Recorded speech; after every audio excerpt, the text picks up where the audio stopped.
Samuel 25. Now Samuel died, and all Israel assembled and mourned for him, and they buried him at his home in Ramah. Then David moved down into the desert of Paran. A certain man of Maon, who had property there at Carmel, was very wealthy. He had 1,000 goats and 3,000 sheep, which he was shearing in Carmel. His name was Nabal, and his wife's name was Abigail. She was an intelligent and beautiful woman, but her husband was surly and mean in his dealings. He was a Calebite. While David was in the wilderness, he heard that Nabal was shearing sheep. So he sent 10 young men and said to them, "Go up to Nabal at Carmel and greet him in my name.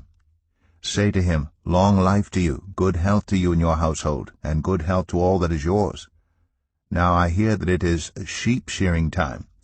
When your shepherds were with us, we did not mistreat them, and the whole time they were at Carmel nothing of theirs was missing. Ask your own servants, and they will tell you. Therefore be favorable toward my men, since we come at a festive time. Please give your servants and your son David whatever you can find for them.'"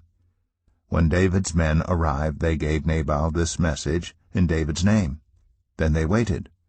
Nabal answered David's servants, "Who is this David? Who is this son of Jesse?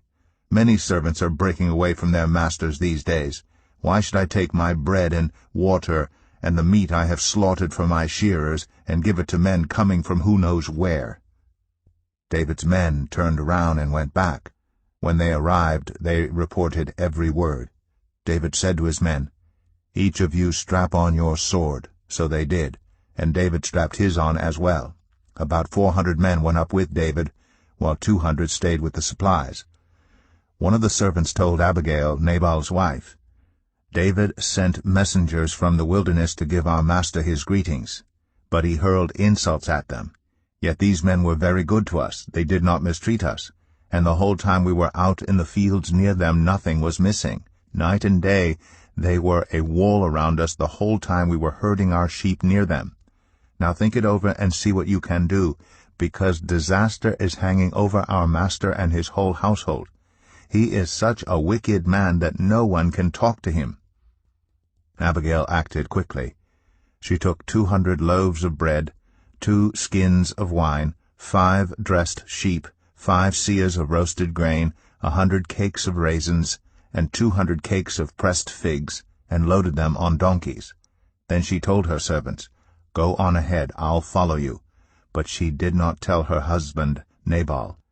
As she came riding her donkey into a mountain ravine, there were David and his men descending toward her, and she met them. David had just said, "It's been useless, all my watching over this fellow's property in the wilderness so that nothing of his was missing. He has paid me back evil for good. May God deal with David, be it ever so severely, if by morning I leave alive one male of all who belong to him." When Abigail saw David, she quickly got off her donkey and bowed down before David with her face to the ground. She fell at his feet and said, "Pardon your servant, my lord, and let me speak to you. Hear what your servant has to say. Please pay no attention, my lord, to that wicked man, Nabal. He is just like his name. His name means fool, and folly goes with him. And as for me, your servant, I did not see the men my lord sent. And now, my lord, as surely as the Lord your God lives, and as you live, since the Lord has kept you from bloodshed, and from avenging yourself with your own hands, may your enemies and all who are intent on harming my lord be like Nabal. And let this gift, which your servant has brought to my lord, be given to the men who follow you. Please forgive your servant's presumption. The Lord your God will certainly make a lasting dynasty for my lord, because you fight the Lord's battles, and no wrongdoing will be found in you as long as you live. Even though someone is pursuing you to take your life, the life of my lord will be bound securely in the bundle of the living by the Lord your God, but the lives of your enemies he will hurl away as from the pocket of a sling. When the Lord has fulfilled for my lord every good thing he promised concerning him, and has appointed him ruler over Israel, my lord will not have on his conscience the staggering burden of needless bloodshed or of having avenged himself. And when the Lord your God has brought my lord success, remember your servant." David said to Abigail, "Praise be to the Lord, the God of Israel, who has sent you today to meet me. May you be blessed for your good judgment, and for keeping me from bloodshed this day, and from avenging myself with my own hands. Otherwise, as surely as the Lord, the God of Israel, lives, who has kept me from harming you, if you had not come quickly to meet me, not one male belonging to Nabal would have been left alive by daybreak." Then David accepted from her hand what she had brought him, and said, "Go home in peace. I have heard your words and granted your request." When Abigail went to Nabal, he was in the house holding a banquet like that of a king. He was in high spirits and very drunk. So she told him nothing at all until daybreak. Then in the morning, when Nabal was sober, his wife told him all these things, and his heart failed him, and he became like a stone. About 10 days later, the Lord struck Nabal, and he died. When David heard that Nabal was dead, he said, "Praise be to the Lord, who has upheld my cause against Nabal for treating me with contempt.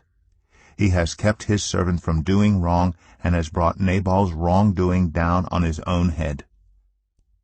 Then David sent word to Abigail, asking her to become his wife.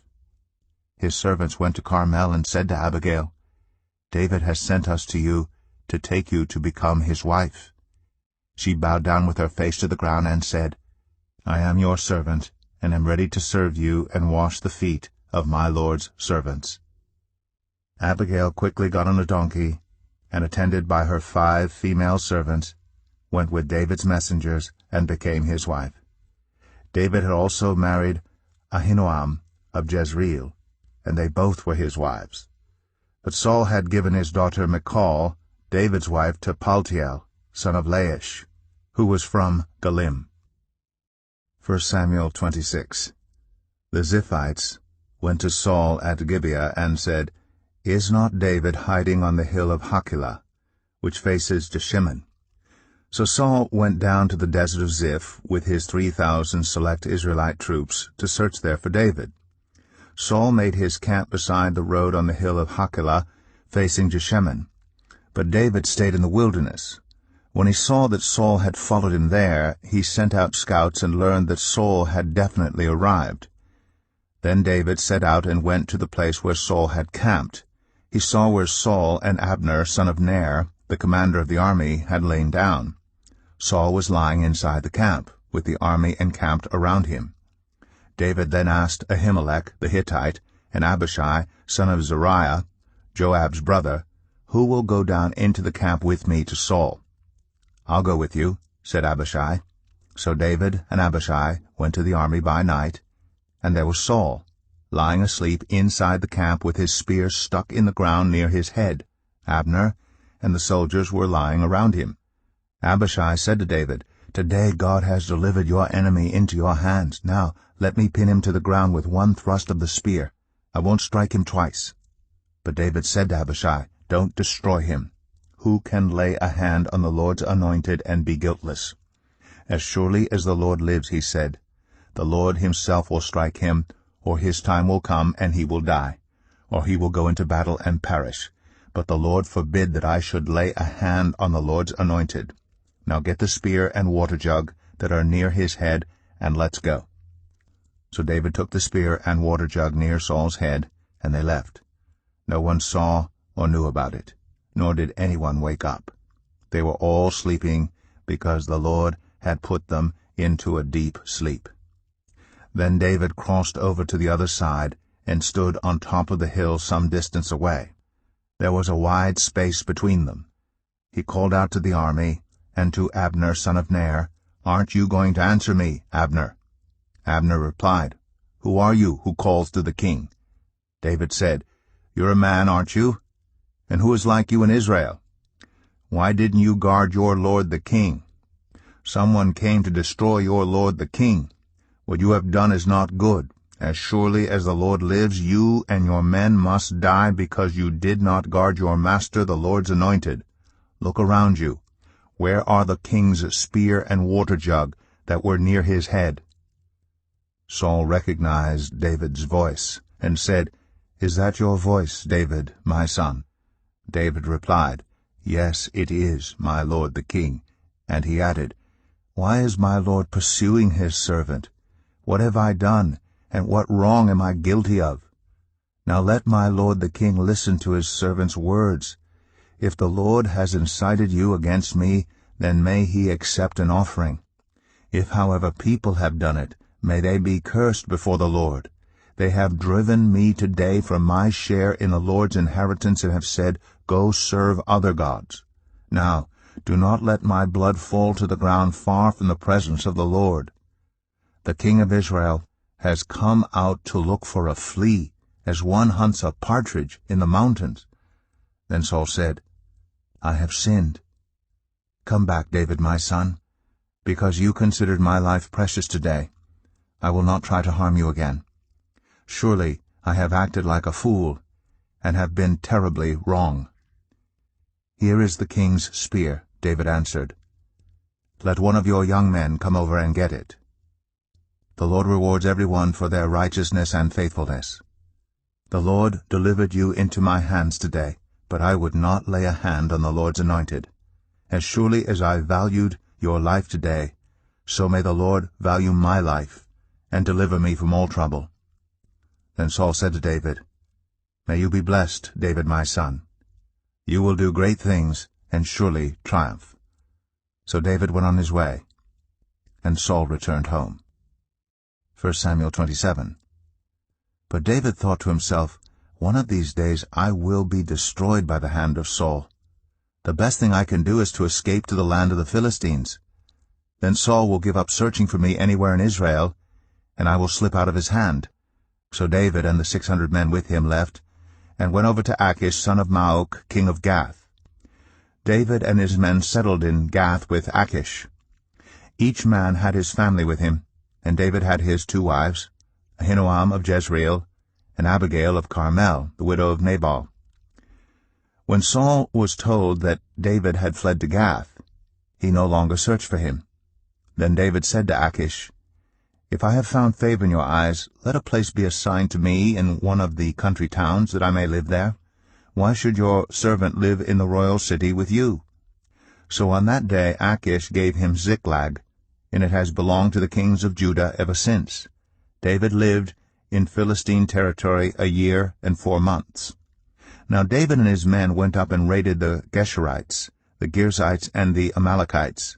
From ancient times these peoples had lived in the land extending to Shur and Egypt. Whenever David attacked an area, he did not leave a man or woman alive, but took sheep and cattle, donkeys and camels and clothes. Then he returned to Achish. When Achish asked, "Where did you go raiding today?" David would say, "Against the Negev of Judah, or against the Negev of Jerahmeel, or against the Negev of the Kenites." He did not leave a man or woman alive to be brought to Gath, for he thought, they might inform on us and say, "This is what David did."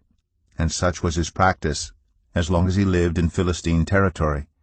Achish trusted David and said to himself, "He has become so obnoxious to his people, the Israelites, that he will be my servant." As we close out of the video today, I would like to bring your guys' attention to both my merch shop and my shop. Now, both of these I've been working on for quite some time. I started my merch shop, I believe, in 2021, something around there. And my shop I started just last year. Both have not been doing very well at all, but I figured I would bring it to your guys' attention. Both of them have great items that you might love and you may want. So the links will be in the description of the video for both of those. So if you're interested in what I might have on both of them, go ahead and check it out. Anyways, I will see you guys later. Goodbye.